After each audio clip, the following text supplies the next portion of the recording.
Friends చూడండి, special ఈరోజు ఈ మ్యారేజ్ ఏంటి అంటే సామూహిక వివాహాలు. అంటే ఒకే పెళ్లి పందిరిలో 3 వివాహాలు జరుగుతున్నాయన్నమాట. ధ్యాన కేంద్రం గిన్నెదారిలో. సో ఇది మా ఆదివాసుల్లో పులాజీ బాబా భక్తులు వాళ్ళ యొక్క ధ్యాన కేంద్రంలో ఇలా పెళ్లి చేసుకోవడం ఒక ఆనవాయితీ. ఇంతకుముందు ఇంకా 4-5 అంటే 4-5 మ్యారేజెస్ అయ్యాయి. సో ఈసారి అయితే 3 మ్యారేజెస్ ఉన్నాయి. నేను చూపిస్తాను ఫ్రెండ్స్ మీకు. అక్కడ చూడగా పెళ్లి మండపం కనిపిస్తుందా, అక్కడ మొత్తం 3 పెళ్ళిళ్ళు ఇప్పుడు జరుగుతాయి. ఆల్రెడీ మీకు పెళ్లి కొడుకు పెళ్లి కూతురు కూడా వస్తారు, వాళ్ళని కూడా చూపిస్తా.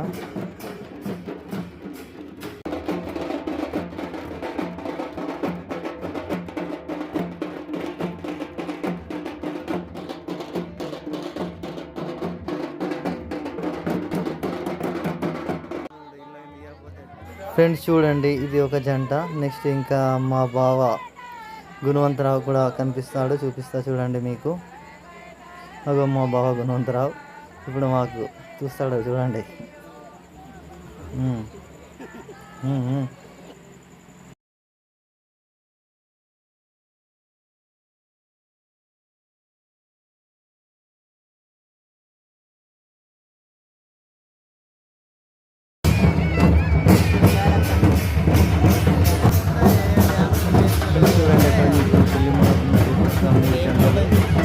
కార్యక్రమాలు జరుగుతున్నాయి అక్కడ. ఇప్పుడు వెళ్తారన్నమాట. అక్కడ 7 అడుగులు నడుస్తారు, తర్వాత కాలిపోతే ప్రోగ్రామ్ ఉంటుంది. ఇది చాలా మంచి విషయం. ఎందుకంటే పేదవాళ్ళు ఎవరైనా ఉంటే వాళ్ళకు ఇంత పెద్ద ఖర్చు పెట్టుకొని స్తోమత లేకపోతే వాళ్ళు ఇలా ఈ గులాజీ సో వాళ్ళు కూడా ధ్యాన కింద వాళ్ళు కూడా హెల్ప్ చేస్తారన్నమాట. సో అందుకోసం చాలా మంచిది ఇలా చేసుకోవడం కూడా. గులాజీ బాబా ధ్యాన కింద వాళ్ళకి ధన్యవాదాలు. ఇలా ఇంకా చాలా పెళ్ళిళ్ళు చేయాలని నేను మనసారా కోరుకుంటాను.